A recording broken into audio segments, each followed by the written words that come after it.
Ten cuidado, porque no tengo miedo y eso me hace alguien peligroso. Frankenstein o el moderno Prometeo de Mary Shelley.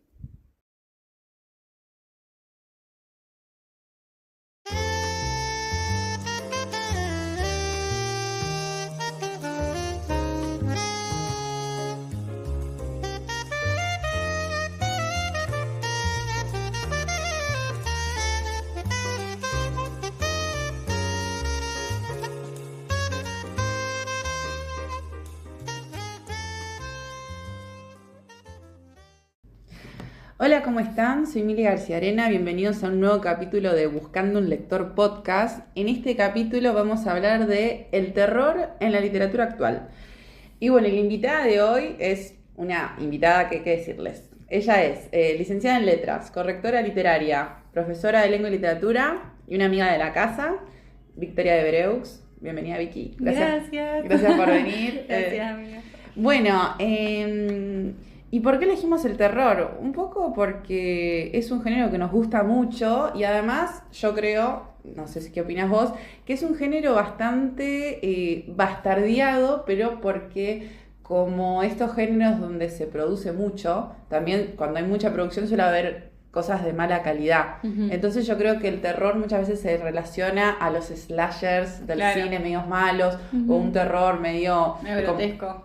Claro, pero en realidad el terror tiene su origen en el origen de la humanidad, en los cuentos folclóricos, y están uh-huh, muy muy relacionados a todo lo que es el inconsciente, todas esas cosas. Entonces a mí me parece sumamente interesante, obvio cuando es de buena calidad. Y bueno, y queríamos hablar un poco también del origen del terror, cómo fue mutando, y en la literatura actual, que puntualmente en la literatura actual de nuestro país, que tuvo un cambio bastante interesante. Pero bueno, por ejemplo, vos tu primer contacto con el terror, ¿te acordás cuál fue, por ejemplo? Bueno, a mí me pasó eso justamente, que por mucho tiempo pensé que el terror era una cosa, o por lo menos era lo que conocía.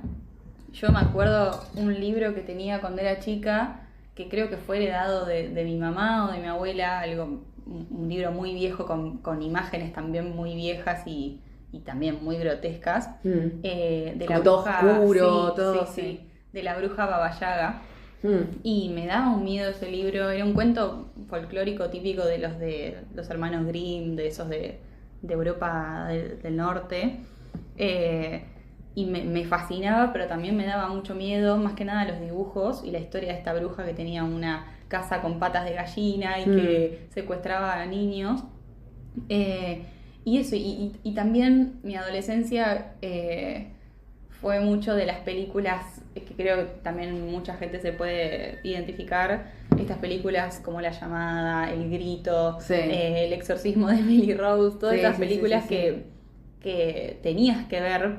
Si tenías 13, 14 años y ibas a la casa de una amiga, es como que veíamos esas películas. Sí, que era todo muy golpe de efecto, muy... Claro, eran... Personajes como feos, sí, grotescos. El terror era eso, digamos, caras de brujas, caras de fantasmas, de gente poseída. Y me parecía que era así, abrir una puerta y que aparezca una cara, sí, abrir la cortina de la ducha. Sí, bueno, se me viene a la mente la escena de Psicosis. Pero yo creo eso, como que por mucho tiempo fue una cara, fue un grito, fue un ruido, y el sobresalto, y la cara grotesca, la cara que te da miedo. Pero me pasaba que quizás pasaban los días y esa cara se me iba de la mente y ya no me daba más miedo. La veía otra vez a la película y ya perdía un poco el efecto.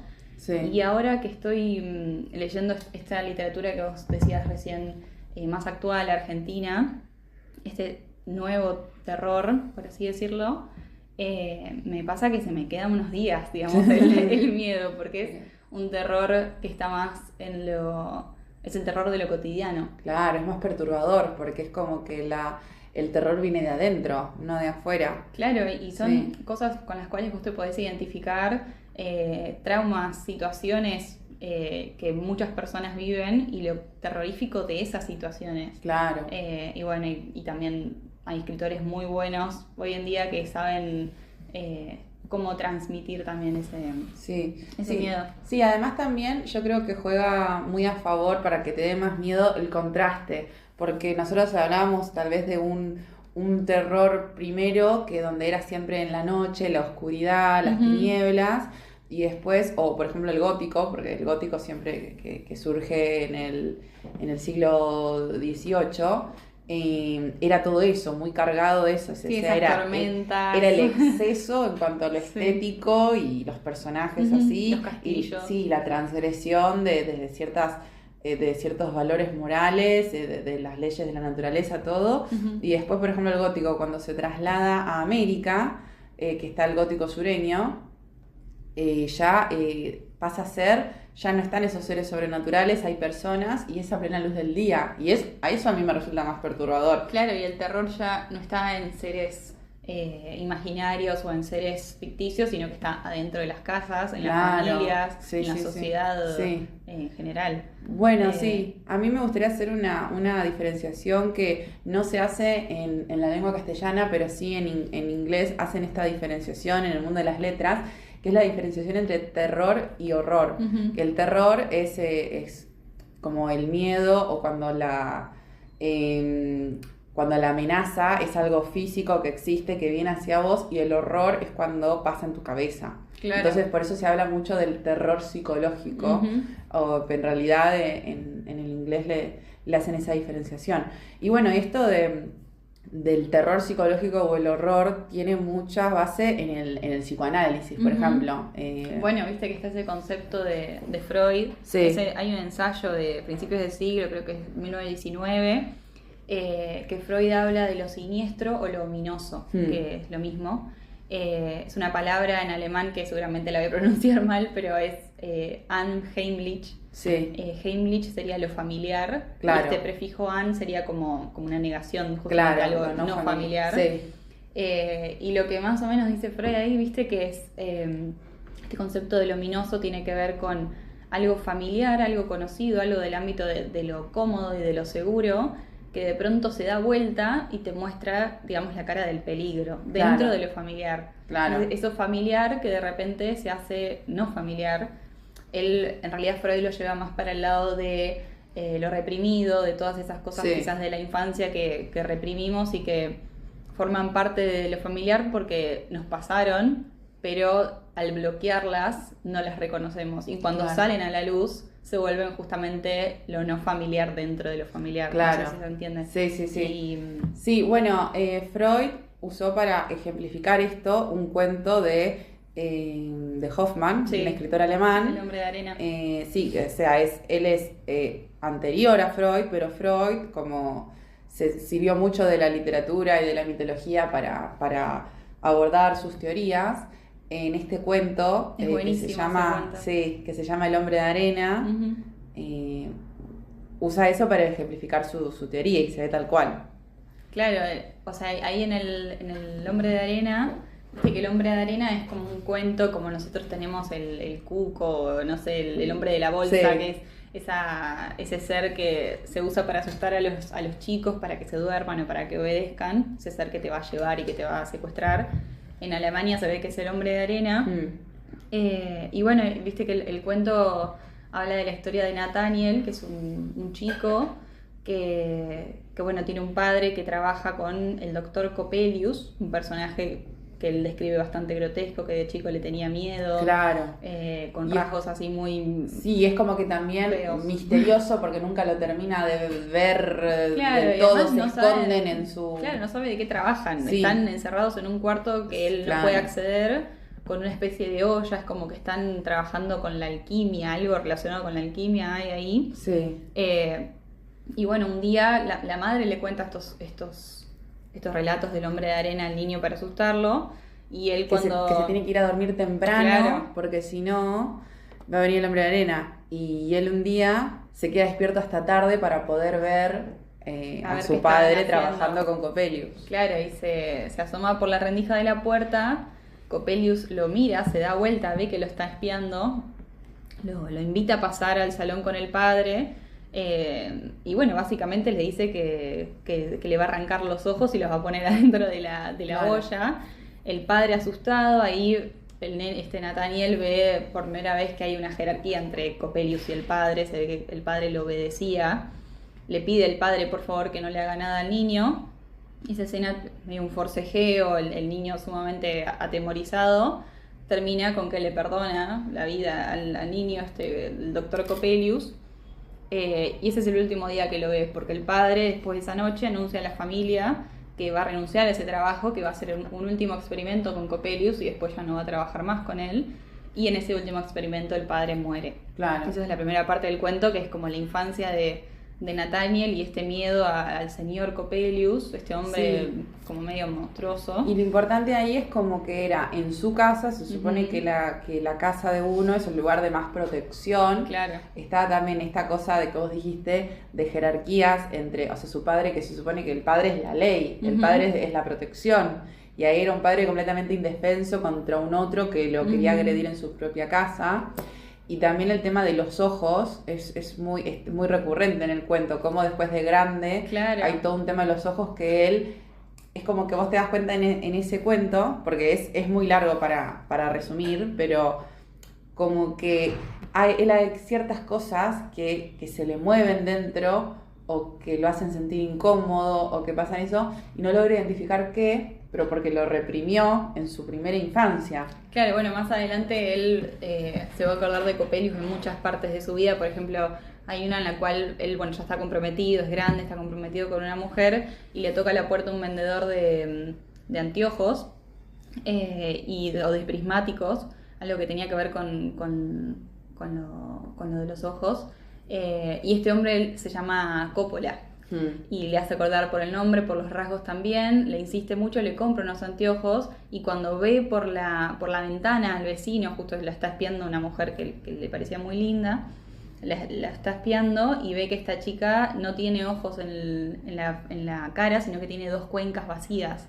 Y se muere del miedo y ve también en esa casa a un hombre parecido a Coppelius. Entonces es como estos traumas de la infancia que siempre con los ojos como hilo conductor de todo el cuento, vuelven a resurgir en el momento en la adultez. Sí, y por ejemplo también, como lo último que quiero decir de este cuento, porque está bueno cómo identifica Freud ahí lo que es lo reprimido, ¿viste? Como lo reprimido y que genera el trauma, que en un momento casi al final del cuento, o sea, siempre decían que Coppelius tenía unas cejas como muy, ¿viste? Muy peludas. Muy frondosas. Siempre decían como que parecían arbustos. Sí. Entonces, en un momento, al final de cuentas, está con su prometida, así como súper contento, súper feliz, medio que parece que bueno, ya se terminó todo lo traumático.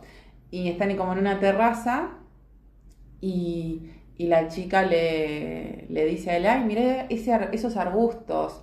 Son tan grandes, parece como si estuvieran viniendo hacia nosotros. Y él se pone loco porque la idea de arbusto, no sé qué cosa, lo identifica con Coppelius, entonces la ataca a la chica. Claro, se terminan cayendo de una torre sí. Y lo último que dice es eso, mis ojos, mis ojos. Claro, entonces, como eso, claro, como Freud supo identificar que, claro, primero, el inconsciente, porque el inconsciente siempre estuvo ahí, Freud fue el que lo descubrió. Como el trauma, que puede ser de eventos canónicos en la vida de una persona, pero además también el tema de lo ominoso o de lo siniestro, que es cuando pasa en un lugar donde se suponía de lo más cómodo y seguro que tengas. Sí. Sí, a mí la verdad, esto capaz es una opinión personal, me parece mucho más, ahora que descubrí este nuevo terror, mucho más terrorífico, por así decirlo, o un miedo que se queda más con vos, esto de lo terrorífico en lo cotidiano, que una cara, que un monstruo, que el terror al que estamos acostumbrados antes. Me parece que esto es algo que sí, que se queda más con vos, que es como un miedo que te cala un poco más hondo, porque es algo con lo cual te podés identificar. Claro, porque también eso es algo un poco más real. Como claro. que bueno. Sí. Vieron que siempre con ciertas películas de terror digo, bueno, esto es ficción, esto no puede pasar, es imposible que pase, pero cuando hay cosas que son posibles que pasen, tal cual. Ahí además te agarra con la guardia baja, porque digamos, vos en el entorno de lo familiar, de lo cómodo, de lo seguro, no estás esperando el terror. No es lo mismo que entrar en una cabaña en el medio del bosque a la noche. Bueno, sí, puede ser que aparezca algo, digamos, pero en tu casa, en una situación en la cual en esta literatura nueva se describen situaciones muy de lo cotidiano, muy en las cuales uno está tranquilo, Sí. y de repente aparece el terror ahí. Sí. Entonces, esto de estar con la guardia baja o no a la defensiva también Sí. tiene como un efecto un poco más Bueno, fuerte. una de las primeras novelas bueno, increíble novela, no sé si tuviste la oportunidad de leerla, que supo poder representar esto de el terror en lo indefenso o lo aparentemente indefenso,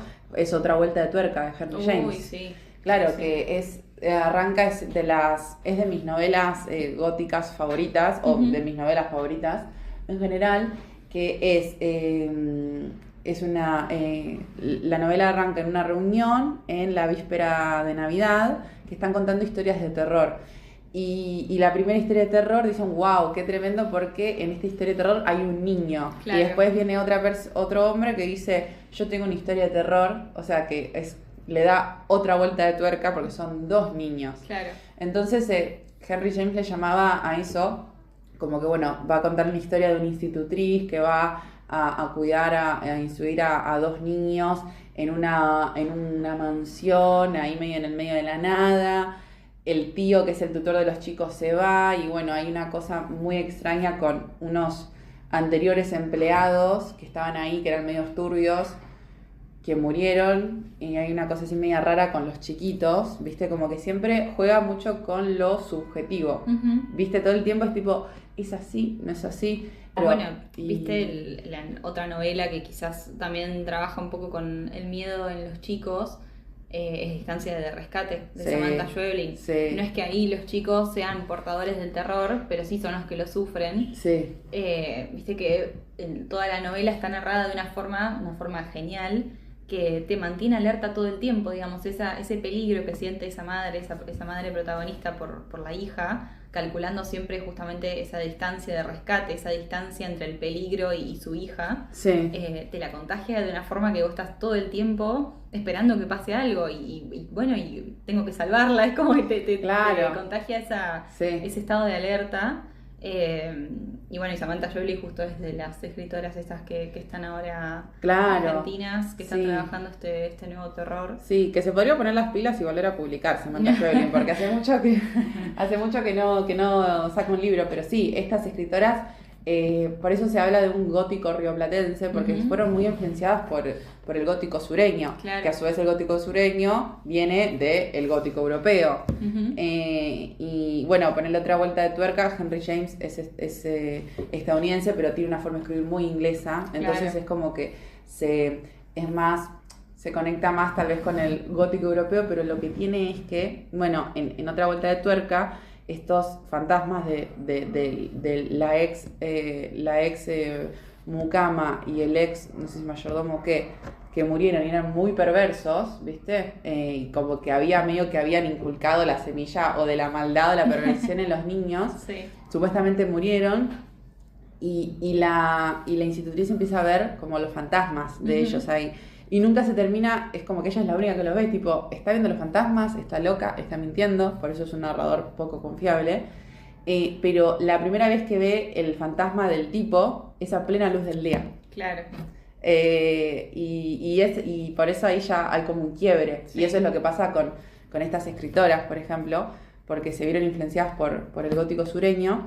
Y sobre todo, por ejemplo, Samantha Schweblin, Mariana Enríquez, Selva Almada, se vieron influenciadas por una escritora que a mí me gusta mucho, que es Flannery O'Connor, Ujú. que es del gótico sureño, pero sobre todo del grotesco. Claro. Y hay como para ejemplificar, o sea, siempre son, viste cómo son los espacios de estas escritoras, donde se sitúan, Sí. en los pueblos chicos. Bueno, justo, viste, Distancia de Rescate, que Sí. es un campo, Sí. el campo que es Siempre es como muy simbólico de lo bueno, de lo puro, Sí. digamos, naturaleza. Y es en verano, Y es ¿viste? verano, y las familias están jugando en el patio, Sí, y sí, está sí, y sí. el verde del campo, y todo lo que tendría que ser, viste que en literatura se habla del locus amoenus, como Sí, sí, este sí. paraíso en la tierra, Sí. que no tiene ningún tipo de maldad y en el cual no puede pasar nada malo, Sí. justamente es el escenario de la tragedia. Claro, por eso el contraste es muy importante, Sí. como que lo que se espera, ¿viste? Ujú. Pará, ¿qué iba a decir? Ah, bueno, y esta escritora Flannery O'Connor, un cuento como para que te des una idea de hasta dónde llega esa aparente perversión. Hay un cuento que es sobre una familia que vive ahí en el sur potente de Estados Unidos. Es una familia que vive con el abuelo como que no quiere a ninguno no quiere a nadie de la familia salvo a su nieta más chica porque dice que le hace acordar a él, como que dice que tiene carácter, no sé qué cosa. Y el padre le pega a la chiquita porque todo el tiempo la castiga por ser la favorita. Y hay una escena en la que y el abuelo siempre diciéndole, no, vos te tenés que hacer valer, que no puedes dejar que te pegue tu padre. Y yo es una chiquita que tiene 10 años. Claro.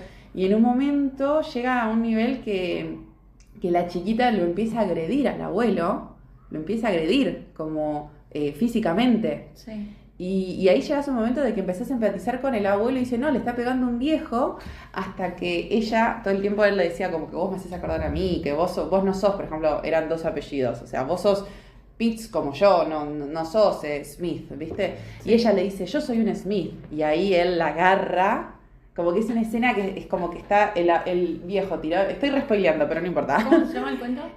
Una vista desde el puente, una cosa así, Okay. Muy buena.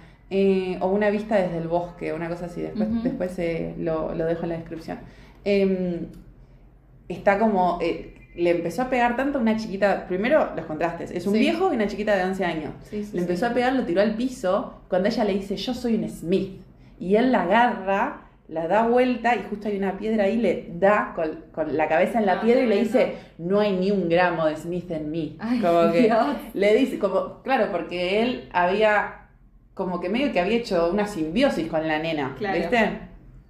Y ahí decís, wow, como que de repente, ¿viste? Además los estereotipos de la bondad, digamos, los viejos, tanto los viejos como los niños, son buenos por naturaleza. No hay maldad en un viejito, no hay maldad en un niño, y justamente son los que, llevan esta pelea. Pero bueno, vale la pena leerlo.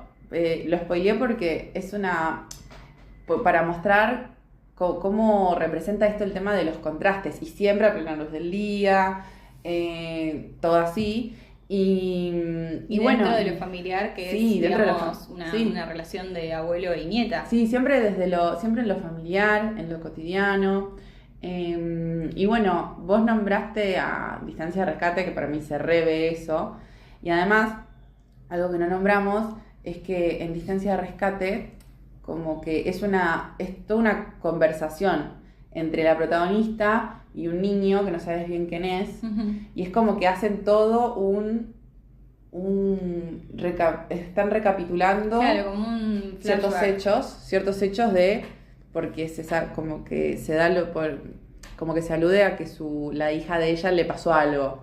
Claro. Entonces están haciendo como todo, recapitulando. Ella tiene que recordar, digamos, está todo el tiempo tratando de recordar con un guía del cual la va acompañando en ese recordar. Esto también, digamos, se conecta con lo que estábamos hablando de Freud, de los traumas, de las cosas que bloqueamos. Sí, mal, ella tiene algo bloqueado que no puede recordar. Sí, porque en el psicoanálisis haces eso, es como que, bueno, contame tu infancia, y cuando empezás y ahí tipo, Claro, a través del relato, ella tiene que encontrar dónde se quebró esa distancia de rescate. Por eso el título del libro, la distancia de rescate entre ella y su hija. En el medio está el peligro. Entonces, ¿dónde se rompió eso? Y bueno, no vamos a spoilear, pero esta sí que no la vamos a spoilear. En toda la novela uno está también hilando junto a la protagonista. Claro. Está bueno porque sabés lo mismo que la protagonista, no tenés ni más ni menos conocimiento. Y bueno, y vas hilando esos recuerdos que ella va soltando con este guía.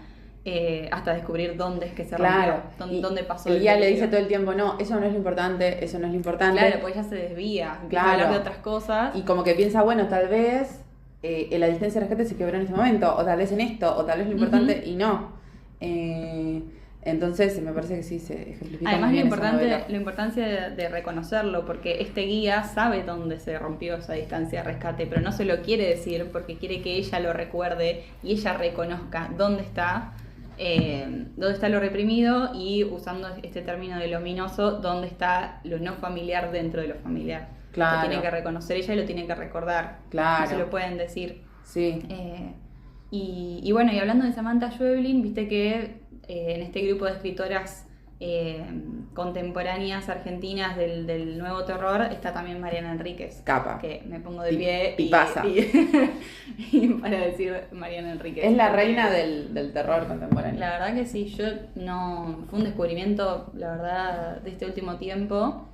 Bueno, leí, viste, Nuestra parte de noche, que es la novela, la única novela. No es la única novela. No, tiene Baján es lo otras, peor. pero también tiene Este es el mar. Claro. Pero... No, esas no las leí. No, Leí pero es Nuestra como, parte de parece una novela decimonónica. Porque No, es una locura. Son como 800 páginas Sí, y tremendo. es una locura esa novela. Pero bueno, los cuentos para mí son como la verdadera joyita de ella. Ella es, Sí, a mí me gustan más los para cuentos. mí es cuentista, o sea, es una cuentista excelente. Porque maneja muy bien los ritmos, los tiempos, que me parece que es lo más difícil en un cuento. Y en el terror, y en el terror tiempo es... Sí, es todo. El suspenso es todo. Es todo. Y no caer en lo fácil del suspenso. Claro. Es como que... Sí, es que ella esa lo maneja perfecto.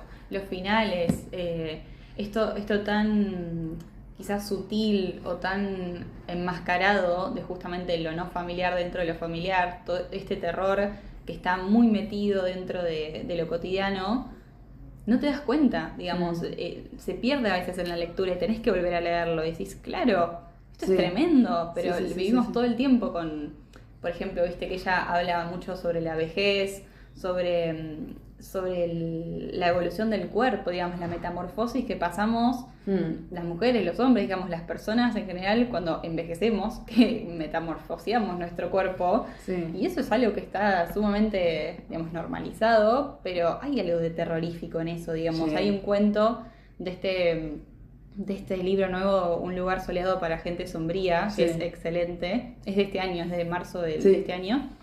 En el cual, bueno, hay una protagonista mujer que se ve en el espejo y no se reconoce, no reconoce sus tetas, no reconoce su cuello, su pelo, su espalda, digamos, la edad la ha hecho no reconocerse más, estar inconforme con su cuerpo, que creo que es algo que muchas mujeres se pueden Sí. identificar, y bueno, y quiere hacer algo para cambiarlo.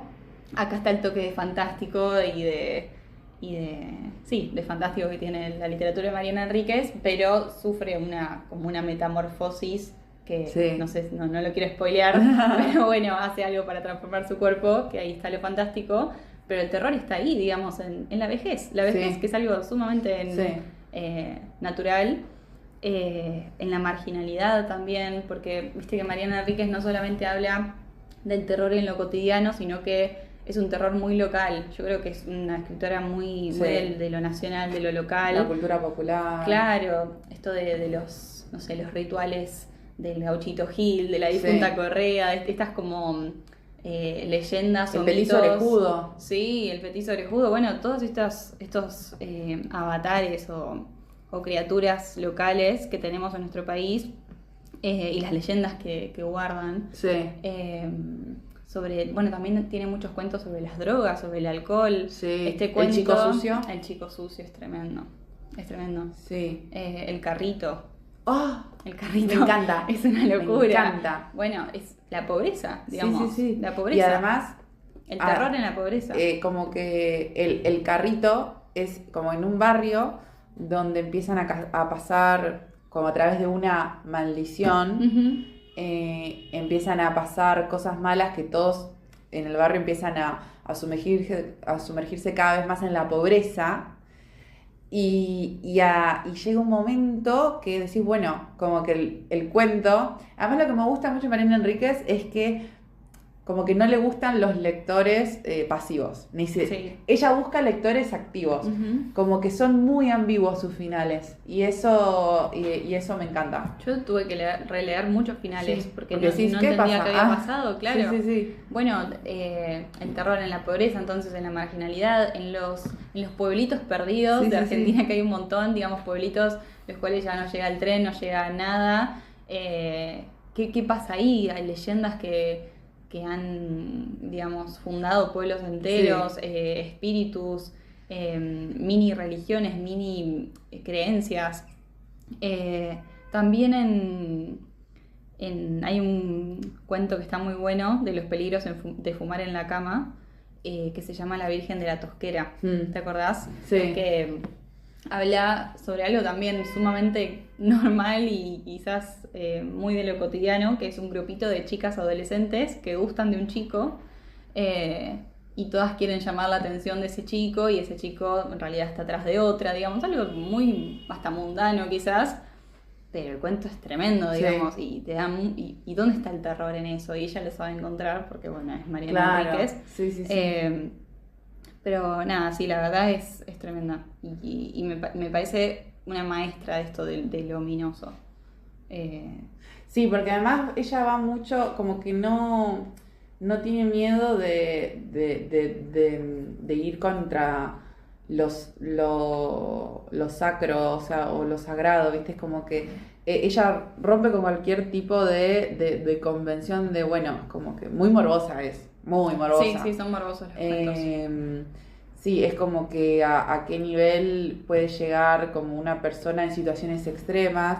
Ella también tiene como mucha, yo la veo muy política en su forma de escribir. Ujú. Hay veces que a mi parecer se le va un poco la mano desde como que veo tal vez un poco de hasta resentimiento en algunas cosas, pero yo creo que sus cuentos suelen tener mucha lectura sociológica, Ujú. mucha interpretación. Con el carrito, ponele, es como a qué nivel de violencia o deshumanización puede llegar una persona en situación de extrema pobreza. Claro. Y es como que, no voy a spoilear, pero es como que uno diría, ¿cómo pueden llegar a hacer esto? Claro, bueno, pero vos nunca llegaste a un nivel extremo de que no tenés absolutamente nada. Y A mí ahí nos volvemos animales. Claro, a mí lo que me gusta es que no romantiza, digamos, no romantiza no sé, No. ni los drogadictos, ni No. los pobres, ni, no sé, ni los No. gordos, ni los No. flacos, ni, digamos, eso está bueno. Como que puede haber maldad en cualquier, Sí, en sí. cualquier espacio de la sociedad. Es que literalmente el terror está en todas partes,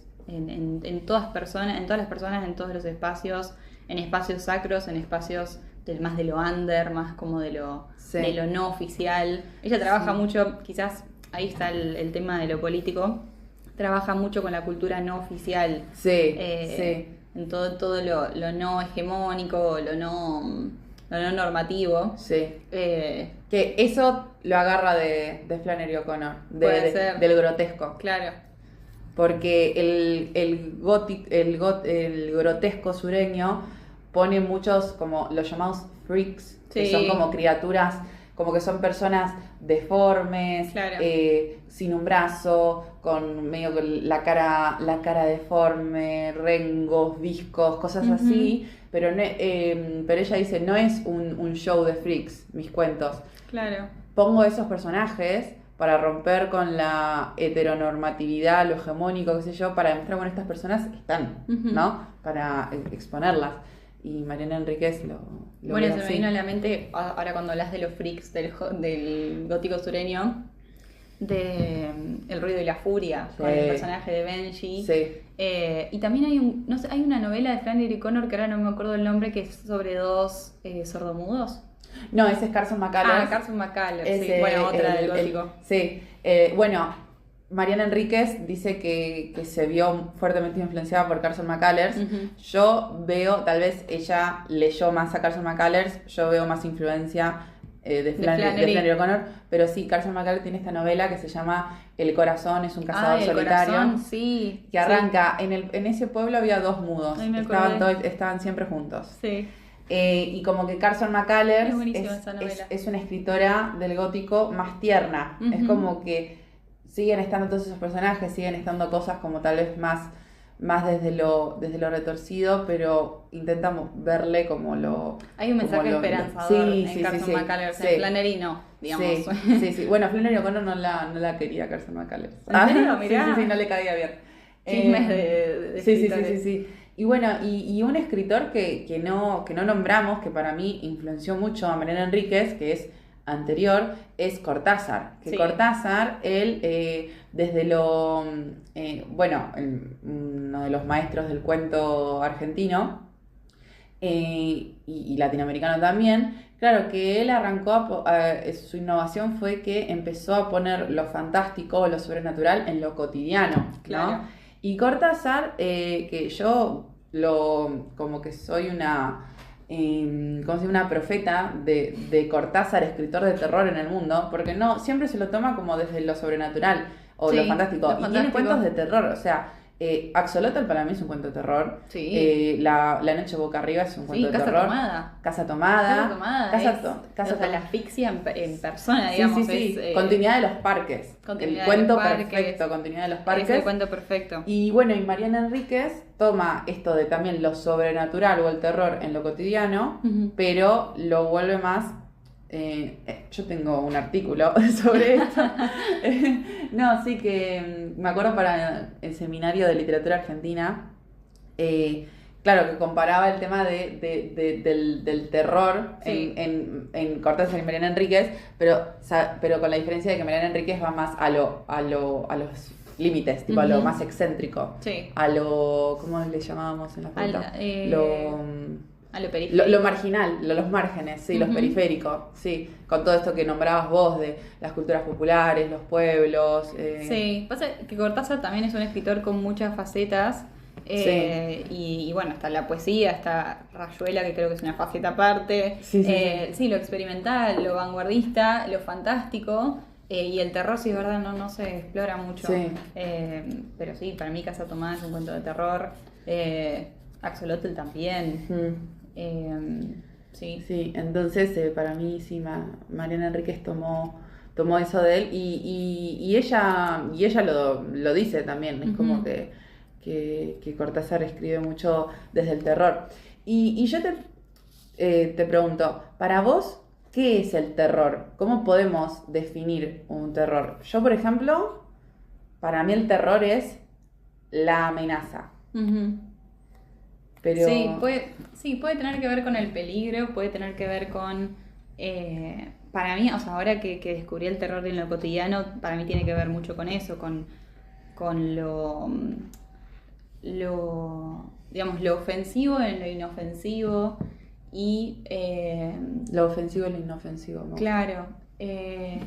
Sí, el peligro que está siempre ahí, digamos. Sí. Y el peligro en todas las cosas. A mí, es como te decía al principio, digamos, me llamó mucho la atención este peligro que no solamente estaba en una cabaña en el bosque a la noche, o en un castillo, o en, viste, la típica, en un hospital abandonado, no sé, Sí, viste sí, esos sí. escenarios del terror, Sí. sino que está no sé, en un familiar, en tu propia casa, es más terrible, digamos.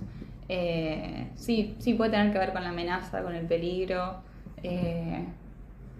con también todo lo ligado a la muerte, ¿no? Sí. Porque a la muerte y La pulsión de a la muerte. preservación de uno, sí. Bueno, ahí también salió Freud. La preservación de uno mismo, ¿no? Todo lo que atenta sobre la preservación de uno mismo, capaz se puede considerar terror. Claro. Habría que preguntarle a Mariana Enríquez qué considera terror, pero sí, me parece que tiene que ver con eso. Y hoy en día, quizás por los tiempos que están corriendo, me parece que es más... el terror es como más universal y más fácil de identificar y también más pasado por alto. Por todo el tema de las redes sociales y porque ahora es todo muy... La información viaja muy rápido y estamos muy acostumbrados, a mí esto ya es una opinión súper personal, me parece que estamos muy acostumbrados al terror. Vemos videos de, no sé, de gente siendo víctima de terroristas en el Medio Oriente y lo vemos así scrolleando en Twitter y pasamos a otra cosa y lo tenemos recontra normalizado. Los videos de ISIS, ¿viste? Todos estos videos horribles, violencia, represión, gente muriéndose de hambre. Vemos todo el tiempo fotos de eso, videos de eso en vivo. Sí. Estamos todo el tiempo en contacto con eso y no, la verdad no nos asusta tanto como una película de terror o como la foto de, no sé, de la chica de la llamada, ¿entendés? Claro. Sí. Me parece que normalizamos mucho ese terror, el terror de lo cotidiano y de la vida real, y nos asustamos más con cosas que quizás, no sé, no merecen tanto nuestro miedo. O... Sí, yo creo que también cuando hay despersonalización o deshumanización, entra el terror. Uh-huh. Para mí es lo más peligroso. Y ahora un poco esto de la frase con la cual arrancamos el podcast, esta frase de Frankenstein, de lo peligroso de no tener miedo. Sí. Para mí, bueno, esto ya es, no estamos capaz yendo más a una reflexión, no sé, actual de la sociopolítica, pero qué peligroso es no tener miedo. Sí. Qué peligroso es que ya las cosas que nos tendrían que impactar ya no nos impacten. Sí. Me parece que si perdemos eso... El miedo, lo aprendí intensamente, es supervivencia. Uh-huh. O sea, es necesario tener un poco de miedo. Claro, y es parámetros. Sí. Digamos, hay cosas que están mal y hay cosas que están bien. Bueno, eso quizás es más discutible, pero hay cosas que están mal. Y nos tienen que seguir interpelando. Hay cosas que hay que decir, que hay que replantearse, porque cuando uno cae en, bueno, esto es así porque es así... se me acaba de venir un cuento que lo leímos en la facu, no sé si te acordás, La lotería de Shirley Jackson, que también, no sé cómo no lo nombramos hasta ahora, porque es así, es la despersonalización y la desautomatización extrema, y bueno, y Mariana Enríquez también se vio muy influenciada por Shirley Jackson, porque Mariana Enríquez ama a Stephen King, y Stephen King amaba a Shirley Jackson. Tal cual. Entonces por eso ella dijo, bueno, entonces voy a tener que leer Shirley Jackson. Y sí, es así. Pasa que ahí justo entramos en el terreno de las distopías, ¿viste? Vos justo, habías nombrado Los Juegos del Hambre, Shirley Jackson, Octavia Butler también es genial. Úrsula Le Guin. Claro, Le Guin. O sea, hay un género que es esto de las distopías, de estos mundos alternativos, que me parece que se conecta mucho con el terror, porque... La distopía es, digamos, bueno, este es un mundo que no es el que tenemos ahora, que tiene todas estas cosas raras, digamos, los Juegos del Hambre tienen un manejo al cual no nos podemos identificar, pero justamente la distopía te está mostrando algo que tiene que ver con tu mundo. Quizás los Juegos del Hambre no corresponde a lo que nosotros conocemos, quizás el cuento de la lotería no podría, digamos, no conocemos ningún país que se maneje así, pero algo de ese cuento, algo de esa película tiene que ver con tu realidad. Claro. Y eso es lo terrorífico. Porque la lotería es en un cuento que siempre, antes, cuando arranca la primavera, antes de la cosecha, se hace una lotería, no se sabe bien de qué es, que participan todos los integrantes del pueblo. Uh-huh. Y ahí lo que plantea Shirley Jackson, que para mí es extraordinario, que un poco también lo hace Mariana Enríquez en su literatura, es como cuando ya no nos replanteamos ciertas costumbres al nivel que podemos llegar de deshumanización y de violencia, porque cuando el crimen y la violencia están institucionalizados, se hacen también a plena luz del día, ¿no? Claro. Y es como que, bueno, esto siempre fue así, y esto es así, pero ¿qué está pasando? Es como, no sé, toda la gente que vive en la calle, o sea, se le están sacando todo tipo de derechos y nosotros pasamos caminando, hay veces que les damos plata, qué sé yo, pero bueno, porque bueno, es así, ¿entendés? O no sé, la cantidad de cosas que pasan malas. Eso es, digamos, lo terrorífico de la distopía. Si bien la distopía no es terror así de por sí, puede serlo, pero no es inherente. Te está mostrando un mundo el cual es re distinto al que vos vivís, pero no tanto. O sea, pero te lo pones a analizar y te das cuenta que el cuento tanto. De la criada. El cuento de la criada. Podría llegar a ser. O sea, Bueno, 1984, estamos viviendo en un 1984, es así. ¿Viste el cuento este de Lewin, de Úrsula Le Guin, Los que se van de Homelas? Oh, Bueno, de los mejores cuentos que leí en mi vida. es de los mejores cuentos que hay y ahí Lewin lo que, así brevemente en el cuento Los que se van de Homelas, habla de una ciudad ficticia que se llama Homelas, en la cual las personas viven recontra felices, no hay crimen, no hay hambre, la economía está perfecta, la ciudad está perfecta. No hay gobernantes, No hay o sea, no hay clases claro, sociales, se mantiene todo no hay perfecto, política. sin necesidad de un gobernante, pero hay una casa en un lugar recóndito de Sótano, es en claro, el sótano. por eso hay una casa Sí. en esta ciudad que tiene un sótano, Sí. y en ese sótano hay un niño, el cual está en condiciones sumamente inhumanas. No es alimentado, no es bañado, nadie le habla, nadie le dirige la palabra, a costa de que toda esa sociedad funcione. Claro, y todos están al tanto, porque están al todos tanto, los todos integrantes saben. en algún momento de su vida tienen que ir, verlo al niño. Ujú, eso es lo terrible, claro. Y además lo tremendo de Homelas es porque es Salem al revés. Ujú. Y Salem era la nueva Jerusalén de los puritanos que fueron de Europa a Estados Unidos. Y es muy loco que eso también, nos estamos yendo re de tema, pero Sí. bueno, pero eso es lo que plantea también Dostoyevsky en Los Hermanos Karamazov, que es bueno, vale la pena tipo el bien de toda una sociedad a costa del sufrimiento de una sola persona, Ujú. ¿viste? Claro, pero te pones a pensar y decís, uy, esta ciudad, qué lejos que está de la sociedad, de nuestra sociedad. No, o sea, ¿cuántas veces, digamos, hay una situación en la cual se benefician un montón de personas a costa de que El sistema. El sistema en general. Ayer que estábamos hablando del sistema, Todo el sistema está mal. el sistema te lo permite.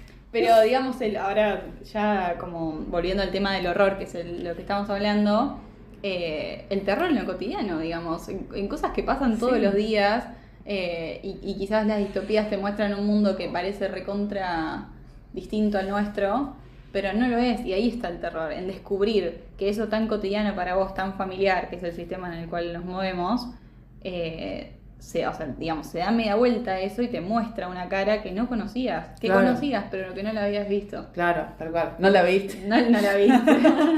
Y ahí está el terror. Sí. Bueno, a mí me gustaría que cerremos este capítulo pero, y que me cuentes y le cuentes a nuestra audiencia 3 libros o 3 obras, podría ser cuento, qué sé yo, del terror que te parece como imprescindibles de la literatura. Puede ser ya que ya la hayas nombrado, las puedes volver a repetir, pero o que sientas que te haya marcado. 3 obras sobre el terror que te parezcan fundamentales y por qué. Bueno, de las que nombramos, me parece que los cuentos de Mariana Enríquez de Un lugar soleado para gente sombría y Los peligros de fumar en la cama, me parece que son fundamentales. A mí Cementerio de Animales de Stephen King me gustó mucho. Yo tenía, la verdad, lo admito, digamos, un re prejuicio con Stephen King, Vale. con todos los escritores que son así de bestseller, que son muy mainstream. Tenía un prejuicio tremendo. Y la verdad es que dije, no, digamos, lo tengo que leer, por algo este tipo es tan exitoso. Y lo leí un poco por recomendación de Mariana Enríquez, porque vi una entrevista de ella que hablaba de este libro. Bueno, Y si Mariana lo dice. Claro, leí Cementerio de Animales y Salem Slot. Son buenísimos esos dos libros. ¿Cómo la traducen? No, porque es el nombre de una Ah. ciudad, Salem Slot. Ah, Y Cementerio de Animales, que es buenísimo. ¿De qué se Sobre trata todo Cementerio de Animales? Cementerio de Animales es... De un cementerio de animales. Sí, básicamente. No quiero spoilear, pero también hay una familia. es de esas novelas que no podés decir mucho sin spoilear. Claro, sí. Bueno. Pero, Bueno, léanlo. Pero también en esta entrevista de Mariana Enríquez que estaba viendo, ella decía que este libro obviamente es sobre el terror y hay algo que pasa que es muy terrorífico, pero también trata mucho sobre el duelo. Es una historia sobre el duelo. Así que ese libro me parece también fundamental. Los cuentos de Mariana Enríquez. Distancia de rescate, por favor, que ya lo dijimos de Samantha Schweblin. La película también, muy buena la película. La película muy buena. Me queda verla, pero... Es una gran hazaña de Claudia Llosa, que yo decía, nada, es imposible hacer una película sobre esta novela, es súper difícil, qué sé yo, excelente. ¿Se toma muchas Muy buena. libertades o es más o menos como el...? No, sí, tiene una cercanía muy grande con la novela. Mira. Pero está muy bueno cómo logra transponer de la literatura al cine todo ese tema de la voz en off, o sea del diálogo con este chico que usa una voz en off. Sí. Y está muy buena, la verdad, está en Netflix. Así que bueno, esos y Frankenstein. Ay, sí, mira mi tatuaje. Porque no puedo no nombrarlo porque lo amo. Amo a Sí. Mary Shelley y amo Frankenstein. Creo que es mi obra preferida de literatura Sí. Mundial. Sí. Y siento que al igual que Cortázar tenía muchas facetas, Frankenstein tiene muchas facetas. Sí. Se lo puede analizar desde un montón de lugares. No es solo una novela gótica. No, para nada. No, es una novela recontra injusto filosófica. reducirlo a eso. Sí. Pero sí tiene mucho de terror y Sí. me parece también fundamental. Sí, es excelente. Yo sí coincido con Frankenstein. Bueno, otra vuelta de tuerca. Ujú. Es una cosa de locos. Ay, no sé, de todos los que nombramos, sí, mucho. Bueno, continuidad de los parques de Cortázar Ujú. es excelente. Pero bueno, sí es un género, la verdad, que a mí me gusta muchísimo. Porque como que es lo que arranqué diciendo, y lo vuelvo a decir, el terror es muy reflexivo. O sea, si está bien hecho, ¿no? Tal cual. Así que bueno, Vicu, ¿hay algo que te hayas quedado con ganas de decir? Me parece algo que hablamos hayas- sobre muchas cosas. Espero que Sí. hayamos mantenido un hilo. ¿Alguna suerte de hilo? Pero sí, o sea, hablaría 5 horas sobre esto porque es muy interesante. Bueno, muchas gracias por Gracias. haber aceptado mi invitación. Gracias a todos los que están del otro lado. Gracias por haber escuchado este capítulo. Y nos encontramos próximamente en otro capítulo de Buscando un Lector Podcast. Me pueden encontrar en Instagram como @buscandounlector y nos vemos la próxima. Dale, gracias. Chao.